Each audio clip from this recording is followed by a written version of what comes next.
So you've been told to build a personal brand. Post consistently, be authentic, find your niche. And yet, something is still not clicking. The internet is oversaturated with experts saying the same things. But here's the thing nobody is saying. Most people are not really building a personal brand. They're building a performance by mistake. And audiences can really feel the difference nowadays.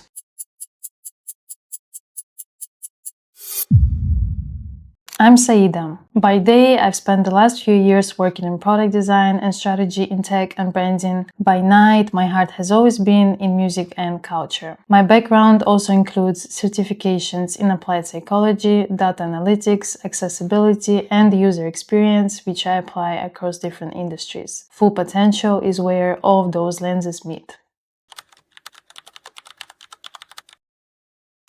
The personal branding conversation in 2026 has a real problem. It's been reduced to content strategy. Post 3 times a week, optimize your bio, pick a niche, stay consistent. And look, none of that is wrong, but none of that is really a personal brand either.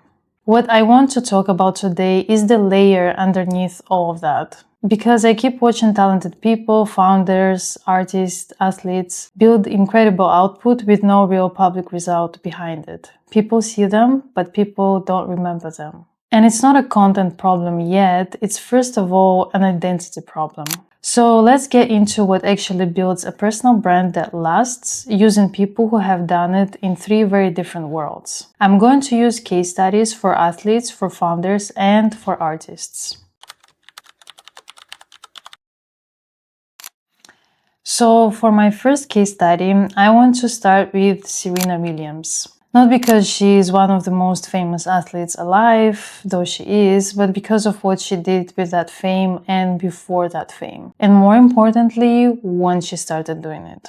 Serena didn't wait until retirement to build her brand beyond tennis. Serena Ventures, her venture capital firm, was founded in 2014, 8 years before she retired. She was still winning Grand Slams and already deploying capital into startups led by women and underrepresented founders. You see how that was her long game rather than just a side venture? Today, her portfolio companies are valued at over $14 billion. Her beauty brand, Win, hit 500,000 Instagram followers in just 3 months. And only a small fraction of her net worth comes from tennis actually.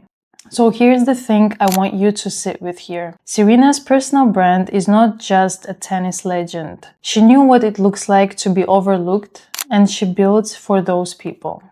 That is a position, that is a belief system, and it showed up consistently in how she invested, in what she designed, in what she said publicly. The sport gave her the initial reach, but that position gave her the staying power. The question for you here is, what do you actually believe that your work in every form is evidence of? Before we continue, if this episode adds value, feel free to subscribe or interact. It really helps the channel grow. And if there is a topic you'd like me to explore next, drop it in the comments. Emma Grede is for me one of the most interesting examples of personal brand done right in the founder business world. And she's interesting specifically because she was the person behind other people's brands for years before she became a name herself. She started a talent marketing agency in her 20s, built it, sold it. Then she co-founded Good American, which did 1 million in sales on its first day. She's first Black woman to serve as a shark on a Shark Tank. She has a new book out this year, Start With Yourself. And I can actually go on and on with listing all of her ventures, but you get the point here. And here's what's sharp about her brand. She never positioned herself as a celebrity, even though I think she could easily do that, considering her network that she had from quite a young age. Instead, she positioned herself as the person who makes the celebrity's business actually work. That is very specific, very honest, and very powerful lane.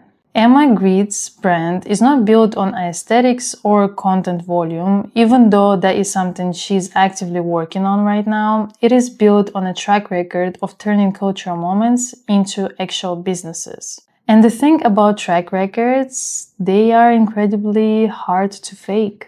She said it herself plainly. You are one person. Who you are in business should reflect who you are in life. See how that goes beyond a content strategy, that is an identity decision. The question for you here is, be honest with yourself for a second. Is there a gap between how you present yourself publicly and what you can actually prove as a founder or any type of business person?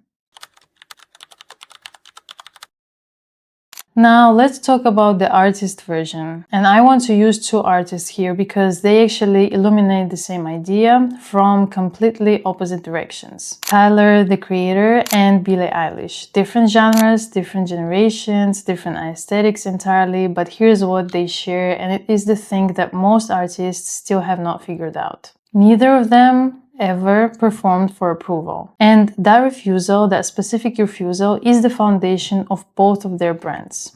Let's start with Tyler. When Chromacopia dropped in 2024, Tyler released a world rather than just an album. 2 unmarked tracks started driving across America. No explanation, no press release. His audience started tracking them in real time, mapping routes, showing up in cities, physically chasing them down. The album dropped at 6 a.m. on a Monday. It debuted at #1 in 19 countries, 85 million streams on day 1. But here's what I want you to understand about that moment. It only worked because of everything that came before it. Chromacopia is Tyler's 8th studio album. 8 distinct worlds: Goblin, Wolf, Cherry Bomb, Flower Boy, Eager, Call Me If You Get Lost. Each one different, each one completely unmistakably his.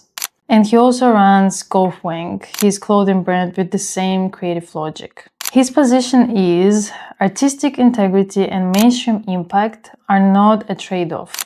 And he has spent 15 years proving it, album by album, collection by collection, until the world had no choice but to agree.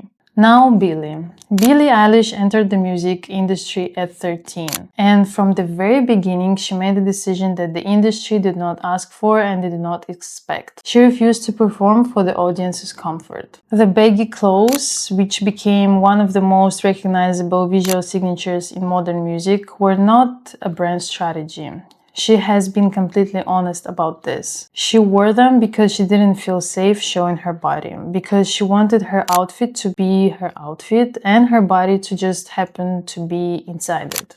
But here's the thing. That decision made from a deeply personal, a little bit vulnerable place became one of the most powerful brand statements in the industry. Because at a time when female pop artists were expected to present themselves a certain way, polished, available, optimized, Billie simply did not. Both of these artists held their position consistently. Over years, their audiences don't just like them, their audiences feel seen by them. And it is entirely an artistic brand decision. Question for you is, what parts would you stop performing in your personal brand if you trusted that the right people would find you anyway? You see there are 3 industries, 3 completely different approaches. Serena believes in building for the overlooked. Everything she funds reflects that. Emma believes that the real work is in execution and not celebrity. Everything she builds proves it. Tyler and Billie believe you don't have to compromise your artistic vision to reach people. Every album is that argument. That is what separates a personal brand from performance. A performance is something you maintain. A brand is something you mean and build from ground up. So how do you get there? 3 things, practical and specific. Number 1 is to write your belief. Not something like I help X do Y, or not your job title. Right now, just for yourself, finish this sentence. I genuinely believe that, and write what it is. Then look at your last 10 pieces of work or decisions or public statements, any content pieces. Is there evidence of that belief? If not, that's the gap. Your brand is not what you say you believe, it's what your behavior proves. For the step 2, Find your one non-negotiable. Because every strong personal brand has something it will not trade away. For Tyler, it's creative control. For Emma, it's being the decision maker. For Serena, it's investing in people the industry mistakenly ignores. What is the one thing you would lose an opportunity over rather than compromise? That non-negotiable is your actual brand value.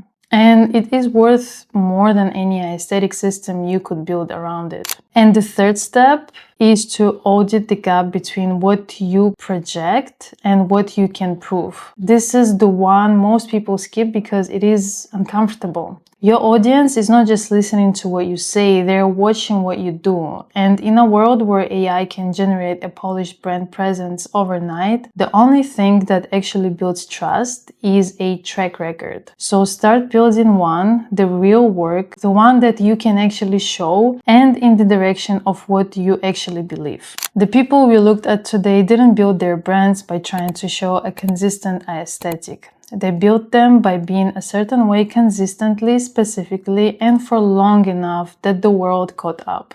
That is available to you, not through better content, but through better clarity about what you actually stand for, and the patience to let that show up in everything you do. In the next episode, we are getting into something I've wanted to cover for a while. Make sure you're subscribed so you don't miss it. Thank you for being here.